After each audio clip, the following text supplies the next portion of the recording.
Yo me acerco realmente a la espiral, Manolo Millares y yo lo hicimos, ¿no?, como canarios, ¿no? Es decir, si tú quieres, fue una licencia, no es poética, sino quizás era una intención, un planteamiento intelectual que tuvimos. Nosotros dijimos en un momento, joder, la historia no se produce así por casualidad, sino nosotros creemos que es un continuo, ¿no? Eso lo discutíamos, y esto nos enseñaba el padre de Manolo Millares también, ¿no?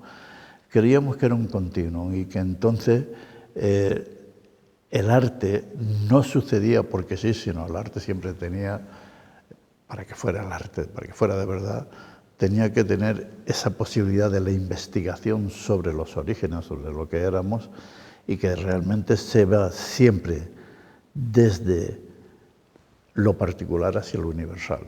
Y a mí me parece que ese es el arte que tiene vigencia, ¿no? O sea, es evidente que yo me he colocado ya en un margen extraño, ¿no?, del mundo de la creación, que no, más allá de lo que puede ser esa especie de, no me gustaría ofender a nadie, pero hoy en día evidentemente hay un extraño narcisismo, ¿no?, en todo este mundo, ¿no?, que yo no comparto, ¿no? Yo sigo todavía metido realmente en la búsqueda de los orígenes, ¿no? Y es verdad que yo he visto, me fui a todos los yacimientos aborígenes y estuve años enteros de mi vida viéndolos, observándolos.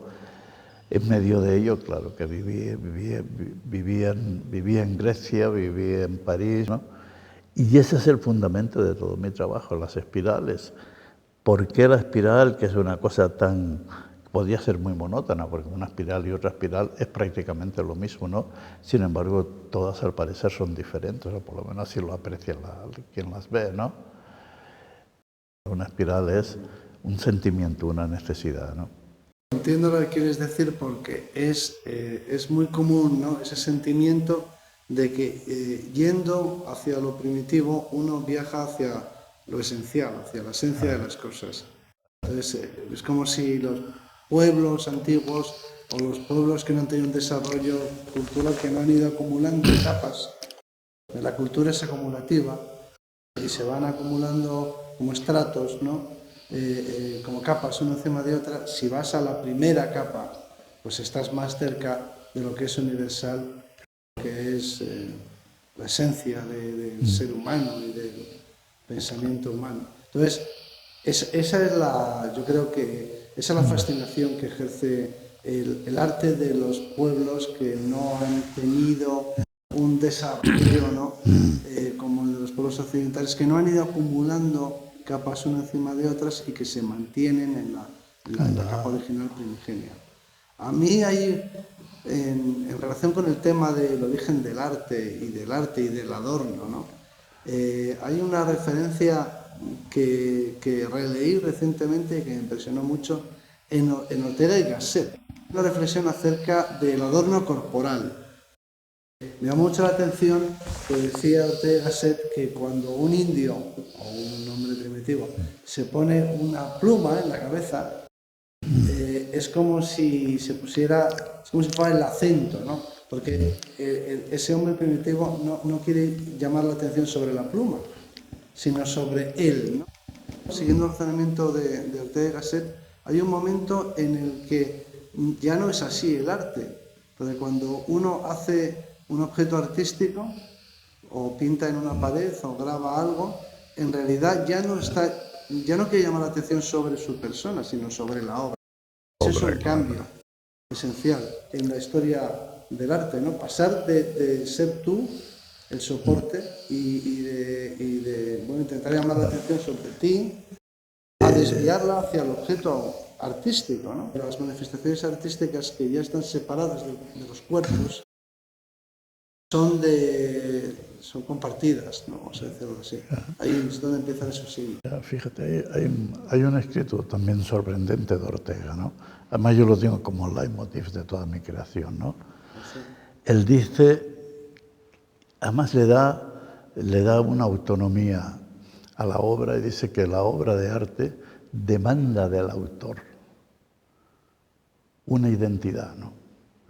Y dice que La obra de arte es como una piedra, como el árbol, como cualquiera de esas cosas que nos rodean, que evidentemente nos demandan lo mismo, ¿no? Es una señal de identidad nuestra, ¿no? Y que por lo tanto, el artista, si hace una obra de arte, tiene que tener un poco la misma preocupación que pueda tener el árbol o cualquiera de los objetos, o una piedra. Eso a mí siempre me llama la atención, ¿no? Y es verdad, yo cuando leí eso, porque la identidad en el arte es fundamental, ¿no? O sea, sobre todo en el decurso del tiempo, has visto cómo realmente el arte se convierte en un objeto de uso en todas las latitudes, en todas las situaciones, y cuando se habla de la globalización, resulta que lo que importa es aquello que circula alrededor de los circuitos sin más preocupación, ¿no? Yo eso lo niego, yo no creo en esto. Yo creo que si tú trabajas como un español, porque eres un español, o como un canario, que español canario, que trabajo en Canarias, mi preocupación ha sido buscar que esta obra mía refleje parte de lo que soy, de nuestro pasado. Por lo tanto, Manolo Millares y yo, que discutíamos esto apasionadamente, en realidad nuestra academia fue el Museo Antropológico de Gran Canaria. Estuvimos allí, mirábamos las momias, mirábamos las pintaderas, mirábamos todo y por último fuimos como, nunca excavamos, pero fuimos grandes adoradores de las cuevas, ¿sabes? Eso, respetábamos mucho lo que veíamos, pero... Que las cuevas son lugares misteriosos. Y nuestro arte viene de ahí, Manolo se Eso es lo que pasa siempre en la historia del arte, ¿no? Que a partir de lo local llega a lo universal. Lo difícil ha sido eso, ¿no? Que en el mundo se habla de la espiral canaria.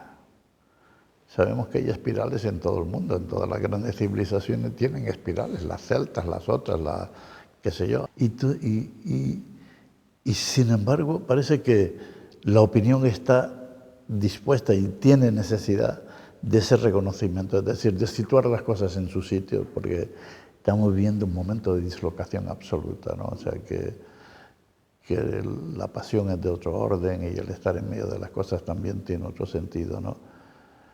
Por eso, no sé, mi preocupación es esa. Cuando yo he dicho, yo quiero volver a la tribu, quiero estar allí, pues me voy a sentir mucho mejor, a pesar de la dureza del entorno, a pesar de la controversia que se crea siempre alrededor de lo que hago, ¿no? Pero me parece que volver al origen es muy importante, ¿sabes? Yo también lo creo. Mi preocupación es esa, mi origen. Y sé que se va desde el origen hacia el universo, y yo mismo me asombro, ¿no? Que una espiral me haya llevado por el mundo, ¿no? Y que la gente la entiende como una creación y que me identifica. Eso es importante. Ese es otro de los grandes momentos de la historia del arte o de la tecnología también.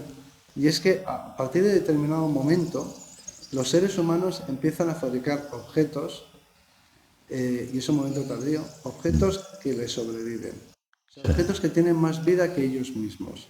Hay un momento en la historia en la que se empiezan a fabricar objetos que se transmiten de una generación a otra, que tienen vida propia. Aparecen los metales, por ejemplo. El oro siempre nos ha fascinado. ¿Por qué? Pues porque es inmortal, siempre conserva su brillo. Es como si desafiara el tiempo, ¿no? Hay un momento en el que las herramientas dejan de tener un fin exclusivamente práctico y se hacen simbólicas, y aparecen esas espadas o esos objetos que tienen vida propia. Pasan de una generación a otra. Ahí es donde aparece la inmortalidad en el arte, ¿no? Cuando algo trasciende a su autor y queda, cuando algo permanece. Eso yo creo que tiene que haber cambiado también la mentalidad de los artistas, y que va a quedar para siempre, que se va a transmitir de una generación a otra, ¿no? Entonces, eso es un poco acercarse a la divinidad, ¿no? Es capaz de crear objetos que tienen más vida, que tienen mucha vida. Estabas hablando del uso de los metales, que hace que las culturas hayan evolucionado. Imagínate lo que fue el descubrimiento del hierro y sus posibilidades, ¿no? Y de ahí se crea el artífice famoso, que es el herrero fabulador, que además de ser alquimista, resulta que es mitológico en el tiempo, ¿no? Y se crea empieza a crearse toda una cosmogonía importante, ¿no? Que a mí me produce mucho respeto. Yo cuando me pongo a manejar el hierro, sé que estoy manejando 4 elementos fundamentales, ¿no? Y que, además, yo sigo trabajando porque yo soy un herrero, en definitiva, ¿no? Yo sigo trabajando con los mismos elementos, ¿no? Un yunque, una fragua, el carbón de siempre, el agua, y es que creo que no se puede hacer de otra manera, ¿no? O sea, yo cuando veo esculturas de hierro prefabricadas, se nota, están muertas. En cambio, aquellas que están forjadas están participando de toda esa herencia que digo y que yo creo que tienen, ¿no? Que es el tiempo y luego toda la fábula que hemos ido creando a través del tiempo. El hierro no existe como tal puro en la naturaleza, No. se encuentra en forma oxidada, hay óxidos de hierro. Pero hay un primer hierro el primero que se utiliza, que se golpea, ¿no? Para producir objetos de hierro. Es el hierro meteórico, el hierro que viene del espacio, el hierro de los meteoritos. Pero hay una diferencia entre el hierro y la talla de la piedra. Cuando se, por ejemplo, fabrica un hacha de mano, la fabricación de un hacha de mano se parece mucho a lo que se cuenta de Miguel Ángel, que él comentó que era fácil, porque solamente había que quitarle al bloque de mármol lo que le sobraba, ¿no? Y dentro estaba la piedad. O sea, la escultura está dentro del bloque de mármol, solo hay que quitarle lo que sobra. Así es muy fácil. Muy fácil. Pero con un hacha de mano, en la histórica pasa exactamente lo mismo. Hay un canto o un núcleo y uno lo que hace es irle quitando, lo va devastando, desbastando y finalmente va sacando lascas y finalmente queda la forma. Pero con el hierro no pasa eso. Es la gran diferencia con la piedra. No consiste en ir eliminando cosas para dejar un núcleo labrado, ¿no? Lo que se hace es que se fabrica una forma nueva, porque se parte de un fluido, ¿no? De hierro fundido, ¿no? Para nosotros el problema es, yo no sé si fue así como se lo plantearon. Evidentemente, cuando encontraron hierro y que lo que crearon fue habituallamiento, ellos necesitaban cacerolas, carzos, no sé qué, cuencos, recipientes, ¿no? Para poder transportar o beber o lo que fuera, ¿no? Pero evidentemente se lo estaban planteando con un concepto del espacio, ¿no? Porque claro, era un hueco metido sobre una masa, ¿no? Sí. Y nosotros, claro, yo cuando hago una escultura realmente lo que me planteo es el espacio y siguiendo un poco toda la lección de los escultores del siglo XIX y del siglo XX, lo que hago es dibujar en el espacio también, ¿no? Y entonces yo cojo el hierro, lo voy colocando y creo una forma en un espacio que está previsto, el espacio está ahí, ¿no? Y yo lo único que hago es acotarlo, ¿no? Yo creo que se podría afirmar que la pintura surge al mismo tiempo que la escultura. Sí. Tenemos estatuillas que son tan antiguas como el arte rupestre, más antiguo, ¿no? Es más antiguo el adorno. En el registro arqueológico, sí, al menos, lo primero que tenemos son, por ejemplo, conchas perforadas que se han utilizado para hacer collares. Pero cuando aparece un arte que está disociado del cuerpo humano, aparece al mismo tiempo la escultura de pequeño formato, porque es transportable, claro. Todo tiene que ser transportable en esos grupos humanos que son tan nómadas. Pero son esculturas muy perfectas y muy bellas, son bellísimas. Las antiguas son bellísimas. Las esculturas, hasta donde yo recuerdo ahora mismo, son naturalistas, todas.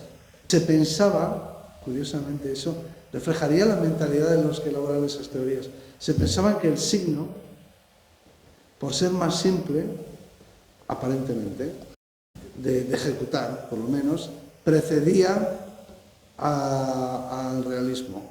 O sea que el realismo era una conquista de la evolución artística. Con esa idea a lo mejor un poco naif, ¿no? De decir, bueno, es más fácil pintar una raya o hacer una cruz que hacer, claro, que pintar un bisonte, ¿no? Claro, yo creo que es el arte y su tiempo, ¿no? Porque tú eso tienes que saber mucho, ¿no? Porque sabemos, por ejemplo, que las espirales estas, los pobladores canarios se reunían y se asombraban de ver las constelaciones, cómo se movían, ¿no? Y esto realmente, claro, volvían y entonces no sé si era su placer, su terror o su preocupación, hacía que edificaran eso y por eso volvían a inscribir las espirales en la roca. Yo creo que en cada momento la historia el arte es él y su tiempo, ¿no? Es evidente, ¿no? También es verdad que cuando tienes modelos asequibles, pues los utilizas y entonces, claro, hay una cosa cierta, una cierta preocupación repetitiva, pero que otra vez vuelve a implicar el tiempo, es decir, aquellas épocas en que parece que los hombres están más afectados por la trascendencia y épocas en que los hombres están afectados sociológicamente o psicológicamente por cualquier otra circunstancia, ¿no? Y entonces se nota cuando el arte, porque la belleza y lo hermoso de toda esta historia, vamos a llamarlo el arte más primitivo, ¿no? Ahí había una preocupación del hombre y su manera de existir. O sea, Ortega lo dice bien, dice, no solo es el hombre y su circunstancia, pues la circunstancia no está creada, sino el hombre y la preocupación, ¿no? Las espirales las crean en Canarias una sociedad que tiene unos mitos, Que tiene un mito. que tiene unas creencias. Claro. Entonces, pero ahora eso ya no existe. Es que nosotros, por ejemplo, hablamos de la idea y de la pasión siempre ya, ¿no? Sabemos cómo el arte de las ideas es como es una cosa más asequible, más dentro de la norma, ¿no? Y quizás más mensurable en todos los sentidos, ¿no? En cambio, el verdadero arte para mí es el de la pasión, aquel realmente que te lleva a hacerlo, porque hay siempre una atracción oscura, no sabes cuál es, ¿no? Pero es otra cosa, es una manera de plantearte, ¿no? Que yo creo que es por lo que vale la pena emplear todo este tiempo de vida en ese tipo de cosas, ¿no? Luego hay, muy relacionado con tu trabajo, por supuesto, está ese elemento que es natural, pero que el hombre aprende o descubre la manera de producirlo, es el fuego, ¿no? El fuego. El fuego es fascinante, eso todo el mundo lo sabe. Y es muy misterioso, claro, ¿no? El ser humano nunca se cansa de mirarlo, es siempre cambiante, ¿no? Sí, es mágico. El mundo de los herreros Sí. y siempre ha tenido, ¿no? un halo, ¿no? Es un misterio, ¿no? Es un misterio. ¿Todo es posible en la biología? No. Por ejemplo, la rueda no apareció nunca. No hay ningún animal que tenga una rueda. Hay formas biológicas que son imposibles. Hay limitaciones en la evolución. Pero, en principio, el arte no tiene límites, es decir, no se repite. No sé, quiero decir, el número de las expresiones artísticas tiene que ver con el hombre, ¿no? Es el hombre el que lo dicta, ¿no? O sea que si el hombre cambiara radicalmente, y me imagino que el arte cambiaría radicalmente, pues date cuenta que es factual, es el hombre quien lo hace, ¿no? Es decir, y la preocupación que tenemos, lo que es evidente que no es solo manual, ¿sabes? No es solo una cosa que tú transformas la materia para hacerla, ¿no? Sino es que está aquí. Está en el cerebro, es pensamiento puro, ¿no? Sí. Y si no es así, claro, nosotros vemos procesos miméticos muchísimos, ¿no? Porque son historias ya inventadas y alguien que las trilla y va haciendo lo mismo, ¿no? Pero cuando algo aparece porque realmente es pensamiento, ¿no? Es lo que marca la diferencia.